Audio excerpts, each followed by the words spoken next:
All right, so today we're adding and subtracting rational expressions, okay? Adding and subtracting rational expressions. Have you ever done problems like this before? Yeah, when? The other day on the video. Sixth grade? Seventh grade? Something like fifth grade? You guys did fractions in fifth grade? Okay, so it's been a while, right? Okay, now how often do we do this kind of math in here? Not very often. So before we jump to problems like this, can we remember how to do problems like this? Okay, so in order to add or subtract fractions, what do you need? What is mandatory? A common denominator, right? A common denominator. Well, luckily, this one already has a common denominator. So what do? Oh, I add them? So I just get 5 over 14? Oh, 5. Well, I was just saying what you said. And you just said add them, so I was just adding them, right? What are my steps? Add numerators.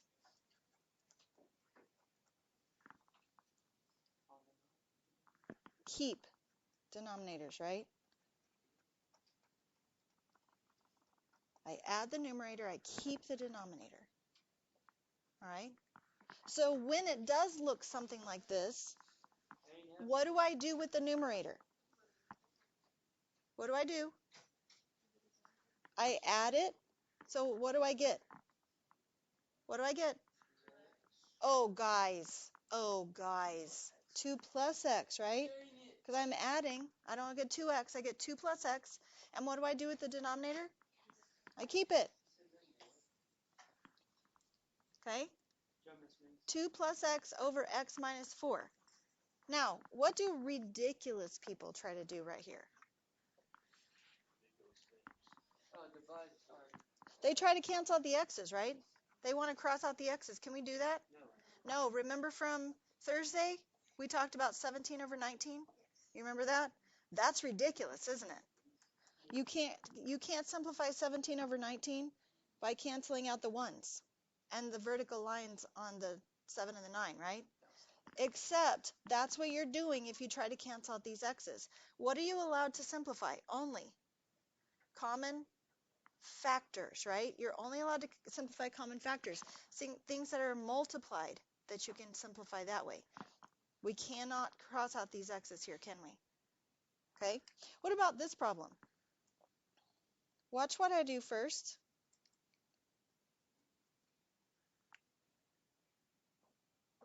What did I just do? It was the difference of squares, and how did I get from this to this? I factored it, right? Now, why would I need to factor the denominator? Well, what if when I add the numerators, there's a common factor? Or maybe I think there might be. I would eventually have to factor the denominator. Why don't I just do that from the start? Okay? Now, add the numerators and keep the denominator. I kept the denominator, I just factored it, right? So now I need to add the numerator. 2x and 5x. 7x. Negative 3 and 7. 4. Can the numerator be factored at all? No. So what do I need to do with the denominator? Nothing, right? I don't have to multiply this out. I already factored it to check and make sure there wasn't going to be any factors in the numerator that could simplify to 1. I don't need to go backwards. This is the answer. Okay? All right, now how is this one different? It's subtraction, but besides it being subtraction, how is it different? Except we subtract the numerators and keep denominator. Not kind. What does that even mean? Keep.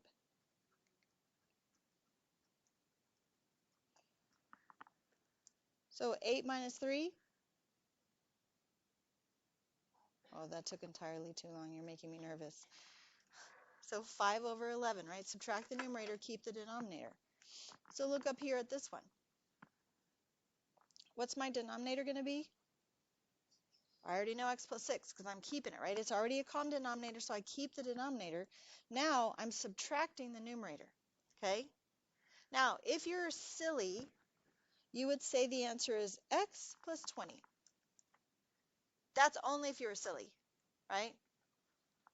Can you see where the x plus 20 would come from? Because 2x minus x is x, and 11 and 9 is 20. It ain't right, to quote Matthew. It ain't right, okay? Why ain't it right? It's 11 minus 9, okay? 2. Now, how many times do you think you might mess up on that? It's very possible that you could do it, right? So one of the things that I like to do when I'm doing a problem like this is, just like when we're doing just regular polynomials without any denominators, I like to pretend I'm distributing my negative sign, because then the negative sign is right there by the number. Does that make sense? Now it's obvious that it's 2x and negative x is x, and 11 and negative 9 is 2. Does that make sense? Do I cancel out these x's?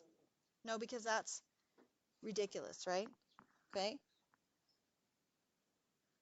What's my denominator going to be here? I'm keeping it, but do I need to do like I did up here? You think so? Okay, how do we factor 3x squared minus 4? Oh, you can't, can you? It's not a difference of squares, and the only other thing I could do is take out a common factor, and there's not one. So that just has to stay 3x minus 4, doesn't it? Or 3x squared, excuse me, minus 4, yes? Subtract, subtract, subtract. Now, if I just said subtract, why in the world did I make that a plus sign? Because I'm subtracting a negative, right? Okay, so now I have x and negative 9x, negative 8x, and then I have 3 and 7, 10. Can I cancel the 8 and the 4? No, because that's ridiculous, right? That's ridiculous. Only simplifying common factors. These are all being added or subtracted to another number, yes? Okay, okay so far? Dun, dun, dun.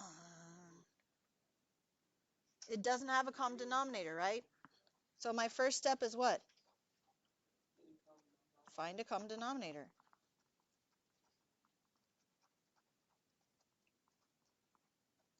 Once I find a common denominator, then I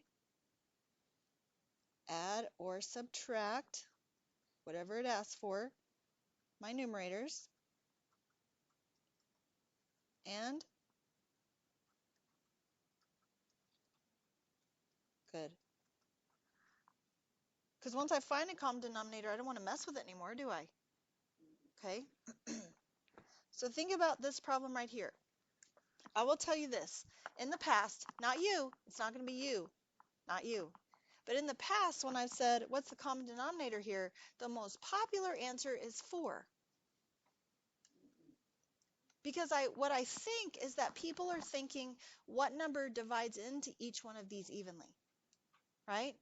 Guys, a common denominator is going to be at least as big as the biggest one, if not bigger, for it to be a common denominator.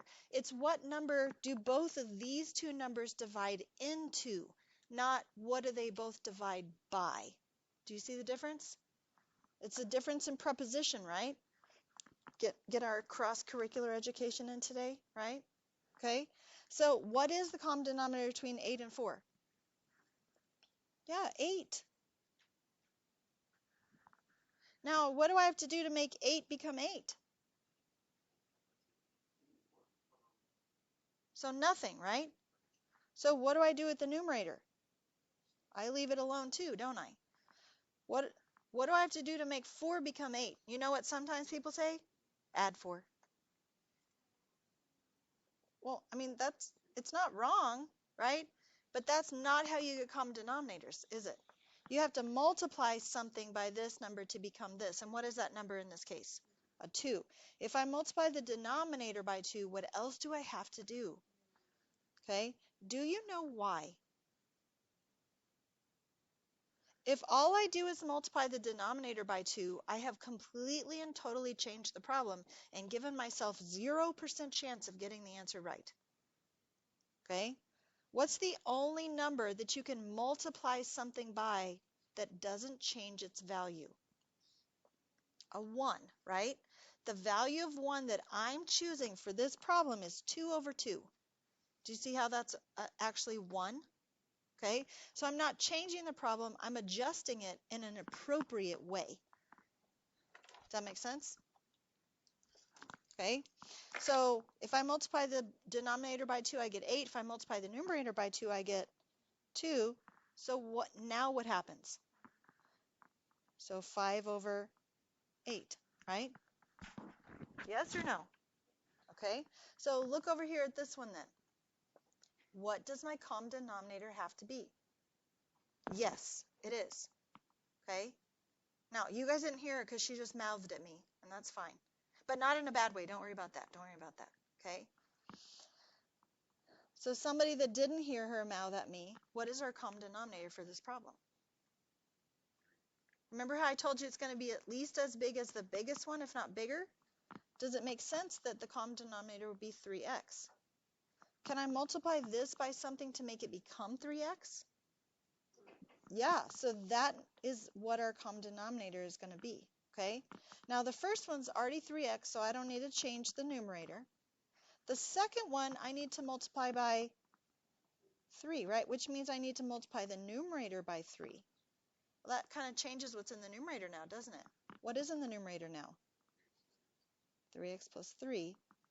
And now all that's left to do is add my two fractions. I keep my denominator and I add my numerators. And what do I get for my numerator? 3x plus 8. What do ridiculous people try to do here? Well, usually they try to cancel out the 3x's. Right? Can we do that? No, because that's ridiculous, right? It's ridiculous.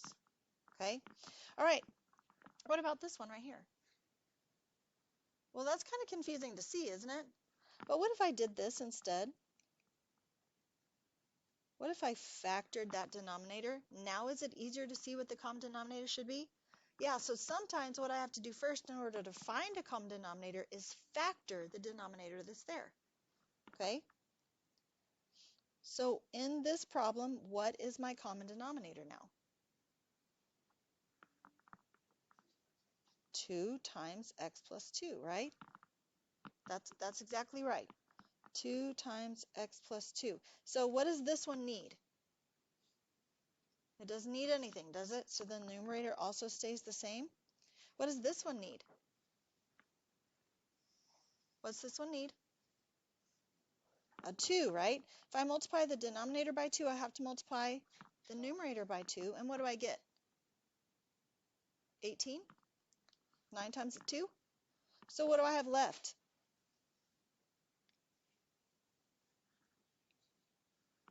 X what? X minus 17, right? Because I've got a 1 minus 18, yes? Now, can anything simplify in this problem? No. So this is the answer. You okay so far? Okay. What about this one? How is this different? Is there any common factors in the denominator? No. Okay, there's not a common factor in the denominator. So how do I find the common denominator then if they don't have anything in common?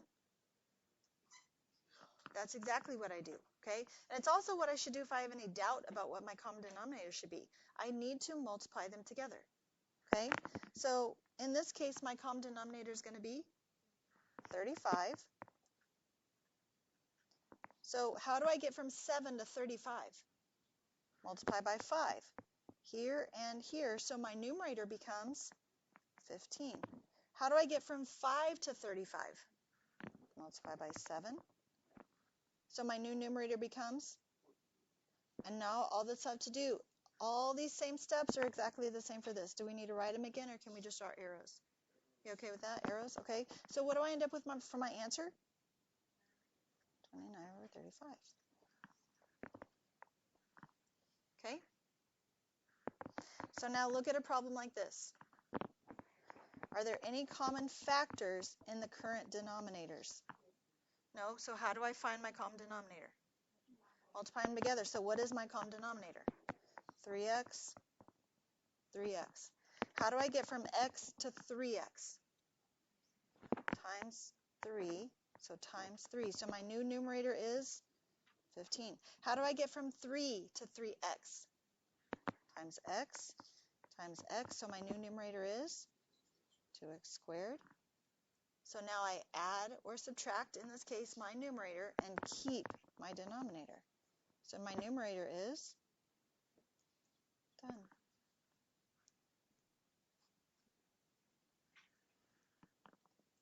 Questions? All right, what about this last one? What's my common denominator?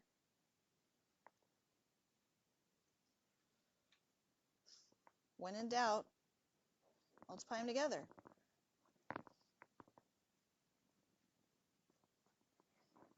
What is this one missing? 2x minus 1, 2x minus 1. So what's my new denominator for my, or my new numerator, excuse me, for my first fraction? 8x minus 4. What is this one missing? How do we get from here to here? X plus 3. So x plus 3. So what's my new numerator for my second fraction? What's left to do?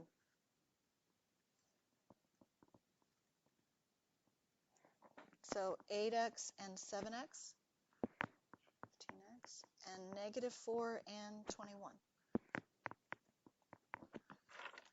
Okay? Now, an important question. Do I have one more step where I have to multiply these two together? Like actually distribute. Why did I leave them separate to begin with? In case there was a common factor in the numerator, right? Why do I want to waste my time doing one more step where I'm going to multiply these together? Yeah, I don't either. Okay, so we're not going to do that. That's just my answer. Okay, I'd like to do one more problem for you, number 6, here on the back. Okay, number 6 on the back. So this one looks most like the last one, right? It looks most like the last one. But what I need to do first is what? Factor. So x plus 3 and x plus 4, right? And what do I need to do here? Can I do anything there? Oh, take out a 2? Okay, 2 times x plus 4.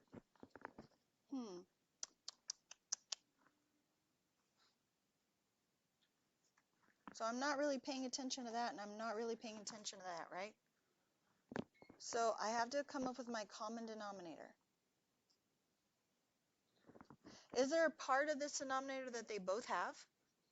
So that definitely needs to be part of my denominator, right? Is there a part that the first one has that the second one doesn't? X plus 3? Is there a part that the second one has that the first one doesn't? A 2, right? So that is what my common denominator is. 2 times x plus 4 times x plus 3. Okay? So what is missing in the first one? What's missing? A 2, right? So if I multiply this by 2, I have to multiply that by 2. So what's my new numerator? 2x plus 12. What's missing in the second one? X plus 3, right? X plus 3 here and x plus 3 here. So what does that become? 5x plus 15.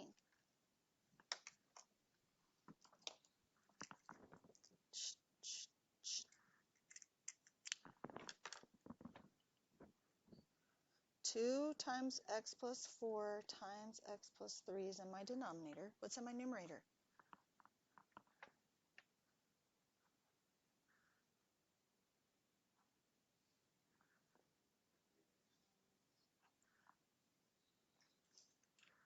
Now, do you notice that there is that both of the terms in the numerator are divisible by -1? Or sorry, by -3? If I factor out a -3, it would be that, wouldn't it? Does that help in this problem? Or is this just the answer? then why did I think about this? Just to make sure there wasn't a common factor. Because if this was a 1 right here, wouldn't I cancel? That would be simplified to 1, wouldn't it? Okay, so you just have to be careful of that. Does that make sense? Okay, on the second page, I would like you to circle number 3, number 6, and number 8. Is that enough, or do you want more? Oh, that's good? Okay, all right. Well, if, as long as you're sure that's enough, I can give you some more if you would like. Okay? Any questions?